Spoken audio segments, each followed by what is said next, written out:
The Round Table, no knights here, but a piece of history nonetheless. People come to visit this spot in the presidential palace in Warsaw, where 20 years ago history was made. Talks here between communist leaders and the Solidarity movement, the first step toward democracy and the weakening of the Soviet Bloc. I don't think you can say that when sitting down at the round table they thought they were going to bring down communism. No, definitely not. But of course, the fact that the Communist Party sat down at the negotiating table with the opposition, it was an unprecedented event. Among those representing Solidarity, Tadeusz Mazowiecki, soon to become post-war Poland's first non-communist prime minister.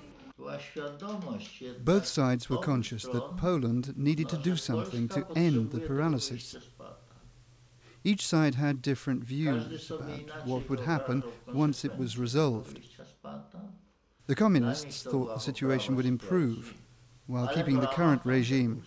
For us, it meant opening the way to a host of changes. The so-called Round Table negotiations lasted 2 months. Elections that followed opened the floodgates of change. Leszek Miller at the time was a communist negotiator. I was expecting slow reforms which would lead to a market economy, but which would take place over a 4-year period of transition. So what happened was, for me, as for many of the participants, a real shock. It was only a matter of months. In May 1989, the first independent newspaper hit stands. In June, the communists are routed in parliamentary polls. And in September, the first non-communist government is formed. Polish democracy in the making, 2 months before the fall of the Berlin Wall.